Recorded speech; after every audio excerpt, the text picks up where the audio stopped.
नमस्कार साथियों, आज हमारे साथ बातचीत करने के लिए, राजनीतिक चर्चा करने के लिए महसी से दावेदारी कर रहे हमारे भाई हर्षित त्रिपाठी जी मौजूद हैं। सर्वप्रथम हम चाहेंगे कि हमारे दर्शकों को वो अपना परिचय दें, फिर आगे की बात शुरुआत करते हैं। मैं हर्षित त्रिपाठी, समाजवादी पार्टी विषय समिति सदस्य, जिला बहराइच, और जिला अध्यक्ष समाजवादी पार्टी रामपुर। मेरा पहला सवाल आपसे ये है कि आपकी जो राजनीतिक सफर है वो कैसे है और सपा से जुड़ने का मुख्य कारण क्या है, क्योंकि ब्राह्मण भाजपा का कोर वोट माना जाता है। देखिए 1992 में जी हमारे पिताजी ने आदरणीय नेताजी के साथ जी समाजवादी पार्टी का दामन थामा 1992 उसी के साथ लगातार कंधे से कंधा मिलाकर वो नेताजी के साथ, आदरणीय राष्ट्रीय अध्यक्ष जी के साथ वो काम करते रहे। उसके बाद लगातार समाजवादी पार्टी को नीतियों को आगे बढ़ाने का काम किया, जन जन तक पहुंचाने का काम किया और समाज सेवा भी करते रहे। 2018 में उनका निधन हो गया, हमारे पिताजी जी। उसके बाद हमने जो है राजनीति को संभाला और उन्होंने कहा था कि बेटा समाजवादी पार्टी का दमन मत छोड़ो। मतलब ये आपको पकड़ा के गया समाजवादी की? हाँ, उन्होंने कहा था कि बेटा समाजवादी पार्टी को मत छोड़ो, हमेशा राष्ट्रीय अध्यक्ष साइकिल का हैंडल पकड़ा के गए हैं। जी जी, कि इसको थामे रहना। हाँ बिल्कुल, ये विरासत समझ लीजिए एक तरीके से। जी जी, कि वो राजनीति आपको दे के गए हैं कि इसको आगे बढ़ाना। हाँ बिल्कुल। अब यानी कि जो पिताजी ने जिन नीतियों को आगे बढ़ाया उसको आप आगे बढ़ाने के लिए लगातार निरंतर आगे बढ़ाने का काम कर रहा हूँ। समाज में भी जो है लोगों से मिलना जुलना, जो उन्होंने अपनी चीजें बताई उनको मैं लगातार बढ़ाने का काम करता हूँ। और वो बहराइच विकास मंच अपना उन्होंने बनाया था संगठन जी। तो बहराइच विकास मंच के माध्यम से उन्होंने बहुत जनहित के काम किए। महसी विधानसभा में 54 ग्राम सभा बाढ़ पीड़ितों के आते हैं, उन बाढ़ पीड़ितों के लिए बहुत काम किया। आज चाहे चाराली घाट का पुल आप देख रहे हो, चाहे उमरपुर घाट का पुल देख रहे हो, चाहे बावड़ी आप देख रहे हैं, वो हमारे पिताजी की बदौलत है। आज आप चुरीपुरवा, मंगलपुरवा, बांसगढ़ी, खरकट्टनपुरवा, ये सब अगर आज है तो हमारे पिताजी की बदौलत है। अटोडर है महसी विधानसभा में, नौबस्ता है, गुरदेवी है, बिस्वा है, जैता है, तो ये सब हमारे पिताजी की देन है। उन्होंने लगातार 15 दिन अनशन करके जो है वहाँ पे प्रशासन से लड़ के और वहाँ पे बांध बनवाने का काम किया। जैसे कि आपने बताया कि आपके पिताजी ने संगठन बनाया था, वो जो मंच बनाया था संगठन का, वो आज भी चल रहा है या? जी, वो लगातार चलता है और हम उसको चलाने का काम भी करते हैं। वो देश के लिए जो देशभक्त रहे उनकी पुण्यतिथि जयंती मनाने का काम हम करते रहते हैं। और कहीं भी कोई अगर किसी के साथ अन्याय हो रहा है तो बहराइच विकास मंच के माध्यम से हम लड़ाई लड़ते हैं और उसको आगे बढ़ाते हैं। सपा जैसे बड़े संगठन में युवा नेता के रूप में किन किन चुनौतियों का सामना करना पड़ रहा है? सभी अपने हैं और सभी का साथ रहता है। समाज पार्टी में बहराइच में सभी का साथ रहता है और मुझे बड़ा सहयोग मिलता है वरिष्ठ नेताओं से बहराइच में, तो कोई चुनौती नहीं है। और माननीय अखिलेश जी मुझे बहुत मानते हैं और ये तो नसीब की बात है। बहुत से लोग ऐसे हैं जिनको नसीब की वजह से कुछ नहीं मिला, नहीं मिला, और बहुत से लोग ऐसे हैं जो चंद दिनों में वो पार्टी में आए और उनको बहुत कुछ मिल गया। भाई संघर्ष करने वाले उनका नसीब साथ नहीं दे रहा है, उनका साथ नहीं मिल रहा है। और जो चंद दिनों पहले आए हैं सपा में उनको टिकट मिल रहा है, वो चुनाव लड़ रहे हैं। और जो 1992 से है जिसकी एक पीढ़ी चली गई उसको कुछ नहीं मिल रहा, तो नसीब कहा जा सकता है। कहीं ना कहीं इस बात को लेकर के आपके मन में पीड़ा है कि जो कल आए विधायक बन गए, टिकट मिल गया और आपके पिताजी भी पार्टी में काम किए, आप भी काम कर रहे हैं, तो इस बात को लेकर के कहीं ना कहीं दुख है आपके मन में? कहा जा सकता है, इस बात को लेकर बिल्कुल कहा जा सकता है, लेकिन मैं किसी को दोष नहीं देता हूँ। दोष मैंने जो देखा अपने पिताजी का संघर्ष, उसमें मैंने जो निचोड़ निकाला तो उसमें मैंने यही एट लास्ट समझा कि नसीब से बढ़कर कुछ नहीं राजनीति। आप कितना भी संघर्ष कर लीजिए, कितना भी आप मेहनत कर लीजिए, कितना भी लड़ाई लड़ लीजिए, लेकिन नसीब में अगर नहीं है तो मिल नहीं सकता है। मैंने जो देखा, यानी आप भी नसीब के सहारे अपनी नैया को खेल रहे हैं। अब कहा जा सकता है जब एक पीढ़ी चली गई कुछ नहीं मिला। आदरणीय नेताजी जो है मन संचालन हमारे पिताजी करते थे, जी आदरणीय मुलायम सिंह यादव जी का, जी। वो बिना राजेश के काम नहीं करते थे, आदरणीय मुलायम सिंह यादव। अच्छा, कोई भी काम होता था ये राजेश, तो ये नसीब ही तो है। मतलब एकदम घनिष्ठता थी। बिल्कुल, वो तो पूरा बहराइच और पूरी बहराइच की आवाम जानती है, जी। बिल्कुल, इसमें कोई संदेह नहीं है। लेकिन अभी 2024 में जब माननीय राष्ट्रीय अध्यक्ष जी अखिलेश जी जो यहाँ आए हुए थे बहराइच, जी तो हेलीपैड पे मैंने आपको देखा था, जी। तो वहाँ जो जिला अध्यक्ष जी के द्वारा नाम पढ़ा जा रहा था सूची, जी। उसमें आपका नाम नहीं लिया गया था। अब वो जिला अध्यक्ष जी के अपने संस्कार हैं जी और वो उनसे ज़्यादा मैं उनसे क्या बताऊं, जी लेकिन उनको करना चाहिए था। मैं उनकी कार्यकारिणी में विशेष आमंत्रित सदस्य हूँ। लेकिन आपने निवेदन भी किया, उसके बाद भी उन्होंने नाम नहीं बढ़ाया था सूची में, मैं था वहाँ पर। हाँ, ये कहा जा सकता है, लेकिन चलिए कोई बात नहीं है। उनका बड़प्पन चलिए पिता तुल्य हैं, जो भी वो समझे जो भी करें। हालांकि गलत किया उन्होंने, लेकिन चलिए वो एक पिता जो है अपने लड़के के साथ कुछ गलत कर देता है तो वैसे ही है कि हाँ, मतलब उसका कोई अफसोस नहीं है। नहीं, ठीक है जो हुआ सो। हाँ ठीक है, कोई दिक्कत नहीं। आप राजनीति में सक्रिय हैं, आप अगर चाहते तो आपके पिताजी के न रहने के बाद अन्य पार्टी में भी जा सकते थे, लेकिन अखिलेश जी की ऐसी कौन सी घटनाक्रम है जो आपको लगातार अपनी ओर आकर्षित करती है, प्रेरित करती है? देखिए, सबसे पहले तो हमारे पिताजी ने कहा था कि समाज पार्टी का दामन मत छोड़ना। ठीक, पहली बात तो वो आ जाती है। जी दूसरी बात यह आती है कि मैं आदरणीय अखिलेश जी को बहुत मानता हूँ जी और वो हमको ही बहुत मानते हैं, जी तो उनकी नीतियों से प्रभावित हूँ, जी उनकी बातचीत से प्रभावित हूँ, और उन्होंने जो 2012 से 17 के बीच में काम किया उससे प्रभावित हूँ। जी। विकास कार्यों को लेकर, हाँ, विकास कार्य, विकास पुरुष को कहा भी जाता है। विकास पुरुष यानी कि उनका कार्य करने का तरीका है बहुत अच्छा है, बहुत अच्छा है। उससे लगातार आप प्रेरित हो रहे हैं। बिल्कुल बिल्कुल। उससे युवाओं के प्रति बड़ा स्नेह है, जी ब्राह्मण समाज के प्रति बड़ा स्नेह है, जी और ब्राह्मण समाज को हमेशा प्राथमिकता देते हैं, जी सब समाज को भी देते हैं। जी। लेकिन ये नहीं कह सकता, लोग लगाते हैं कि नहीं वो ब्राह्मणों के खिलाफ, ऐसा कुछ नहीं। जी वो ब्राह्मणों को उतना ही मानते हैं जितना वो सब समाज को मानते हैं। जी। कुछ लोग तो आरोप लगाते हैं कि अखिलेश जी सनातन विरोधी हैं। नहीं, ये देखिए गलत अफवाह है, ऐसा कुछ नहीं है। जी अब वो है कि एक विपक्ष के लोग हैं जी। तो वो अपना लगाते होंगे। महसी में आप जिसके सामने दावेदारी कर रहे हैं उसको लोग बाहुबली के नाम से जानते हैं, इस पर क्या कहना है आपको? देखिए, समय से बड़ा कुछ नहीं होता है। राजा हरिश्चंद्र को डोम के घर में पानी भरना पड़ा, जी तो समय बलवान है। जी आज जो है उनको भाजपा का सिंबल न मिले, 1000 वोट नहीं मिलेंगे, जी तो ये तो समय बलवान है, कोई बाहुबली नहीं होता है। जी समय से बड़ा बाहुबली कोई नहीं होता। जी। पिछले साल एक कोई महसी में घटना घटी थी झंडा को लेकर, उतारने को लेकर के, जहां पर मुख्यमंत्री जी द्वारा यह घोषणा किया गया था कि 10 लाख रुपया दिया जाएगा और पीड़ित को परिवार में जो है सरकारी नौकरी दी जाएगी, लेकिन अभी तक खबर इस तरह की नहीं आई है कि उसको 10 लाख रुपया और सरकारी नौकरी मिली है। ऐसे आपके जानकारी में है कुछ? हाँ, वो जानकारी है, वो हमारे महाराज जी का मामला था, जी। और वो भाजपा जो कहती वो करती कहाँ है। तो उसको पैसा मिला कि नहीं? वैसा ही कुछ नहीं। देखिए, जब कोई मदद ही नहीं होनी तो उसमें सब सारी चीजें आ जाती हैं। जी। ऐसा ही।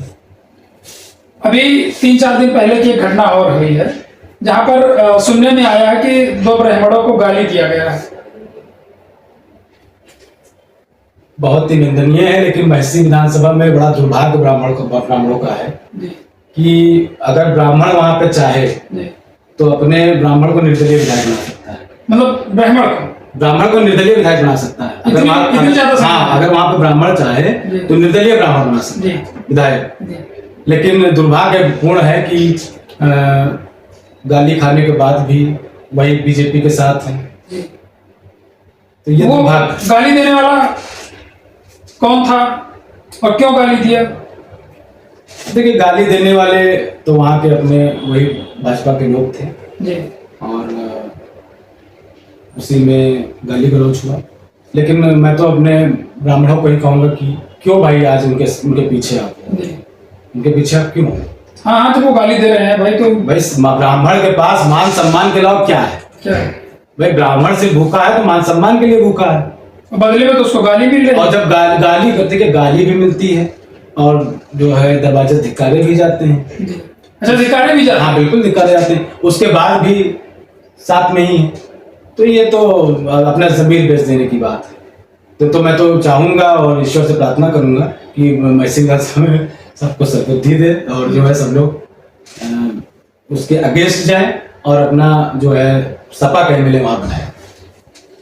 आप एक तरह से ये कह रहे हैं कि जो ब्राह्मण भाजपा में हैं और दरवाजे पे जाते हैं, उनकी जी हुजूरी करते हैं, उनको सद्बुद्धि दे ईश्वर, जी ऐसा कहना है। जी। महसी से आप टिकट मांग रहे हैं और यदि आपको महसी से टिकट ना दिया जाए तो आपका रिएक्शन क्या होगा? देखिए, मैंने पहले ही कहा कि आजीवन समाजवादी पार्टी के साथ रहूंगा। जी। ये आदरणीय अखिलेश जी का फैसला होगा कि वो टिकट देते हैं नहीं देते हैं। मैं तो समाजवादी पार्टी के साथ ही रहूंगा। जिसको देंगे उसका सम्मान, जी। उसको लड़ाया जाएगा। हमको देंगे तो बड़ी अच्छी बात है, हमारे साथ एक न्याय हो जाएगा जी। कि भाई कि जो पिताजी का संघर्ष है उसका फल जो मिलेगा। है पिताजी की पीढ़ी, पिताजी एक्सपायर हो गए चले गए हम लोग को छोड़कर, तो आज दूसरी पीढ़ी में भी समाजवादी पार्टी में दामन थामे हूं। तो अगर ये देंगे तो न्याय मिल जाएगा मुझे। न्याय और जो पिताजी ने संघर्ष किया उसका फल भी आपको। हाँ, और हमको न्याय मिल जाएगा तो बड़ी अच्छी बात है। वो तो हमारे नेता ही जाने अध्यक्ष हैं। आप सपा से टिकट मांग रहे हैं, आपको ऐसा क्या लगता है कि आपको यदि टिकट मिल जाए तो समीकरण एकदम फिट बैठ जाएगा?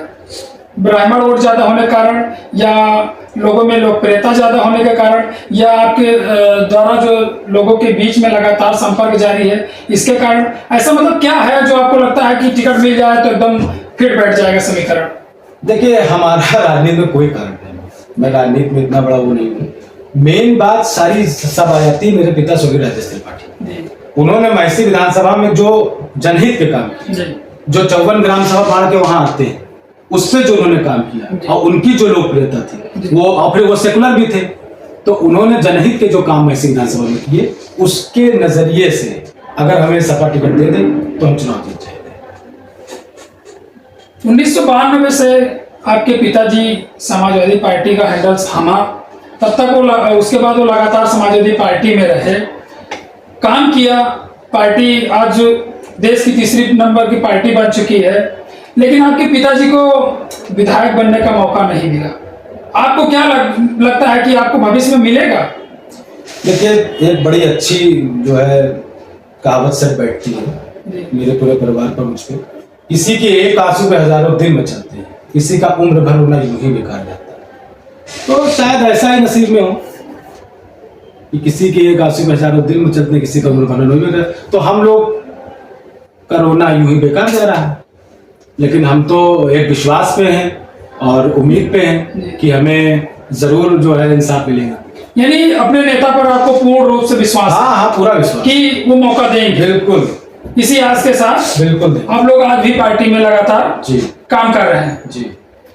आपके द्वारा बीजेपी और योगी सरकार की नीतियों को आलोचना करते हुए महसी में क्या असर पड़ रहा है? उनकी नीतियां जो आप की कमियां जो गिना रहे हैं महसी में, उससे आपको कितना लगता है कि असर पड़ रहा है लोगों में?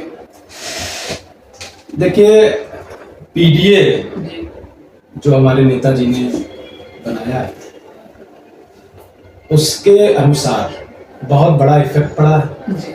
और 2024 के चुनाव में 37 लोकसभा सीटें सपा की आई, तो महसी विधानसभा में पीडीए का असर अच्छा है और ब्राह्मण समाज पहले से अधिक जुड़ गया है और दलित भी पूरा जुड़ गया है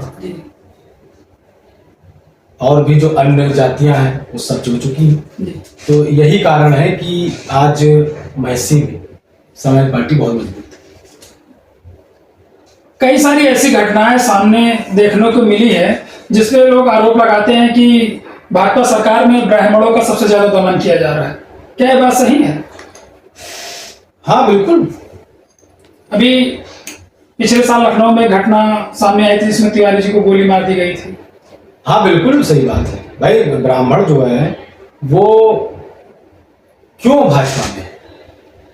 भाई जो सम्मान समाजवादी पार्टी में वो भाजपा में तो नहीं है, लेकिन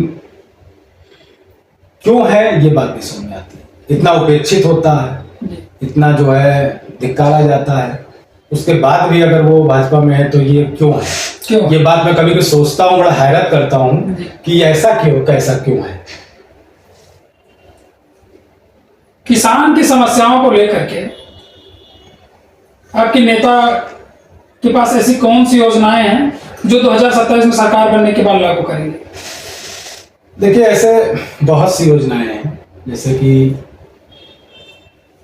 हर महीना जो पैसा नहीं मिल रहा है लोगों को भाजपा सरकार में, जो ये झूठे जुमले है कि मिलता है हर महीना, वो नहीं मिल पा रहा है।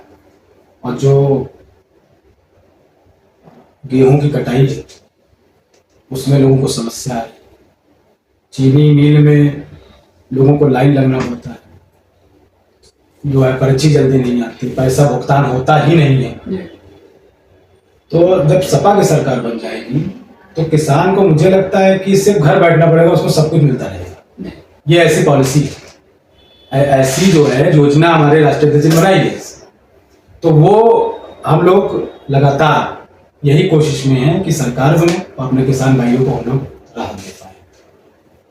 खाद को लेकर के जगह जगह समस्याएं देखने को मिली हैं कि किसानों को खाद नहीं मिली है। किसान सुबह से लेकर के शाम तक लाइन लगाया, तब उसको जाकर के कहीं एक मिला, कहीं मिली भी नहीं। हाँ, ये तो है ही। एक नहीं, आप तो एक कह रहे मिला ही नहीं। जी, मिला ही नहीं।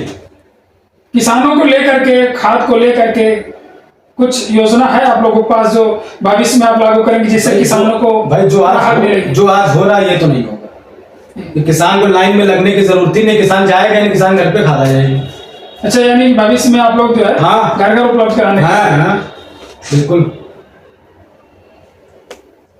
अभी एक जानकारी मिल पा रही है कि जैसे आप टिकट मांग रहे हैं मैसी से, तो एक नेता है कैसागंज के, तो वो तैयारी कर रहे हैं, अपने को पीडीएफ पुत्र बता रहे हैं मैसी से दावेदारी के लिए।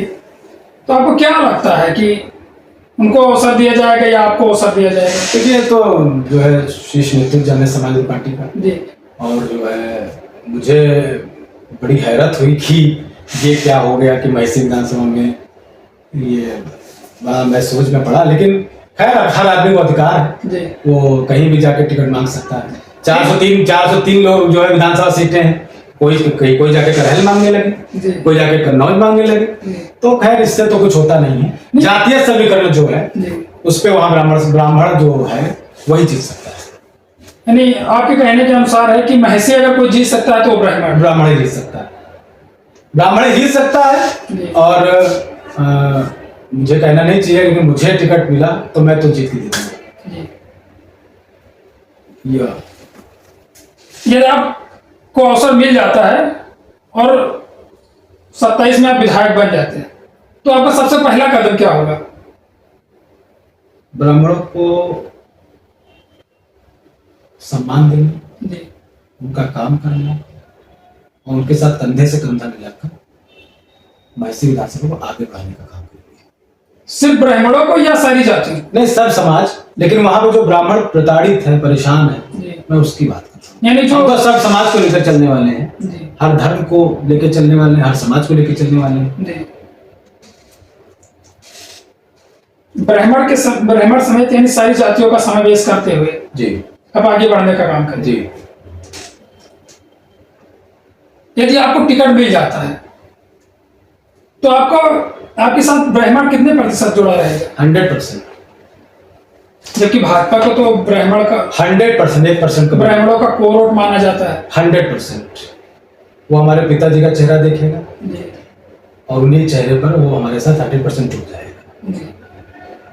यानी आपको पूर्ण रूप से भरोसा है कि 100%। आपके पिताजी का जो योगदान रहा है, हाँ, वो काम है, वो आपके लिए बिल्कुल औषधि की तरह काम करे। बिल्कुल। चलिए, शुक्रिया हमारे साथ बातचीत करने के लिए, बहुत धन्यवाद आपका।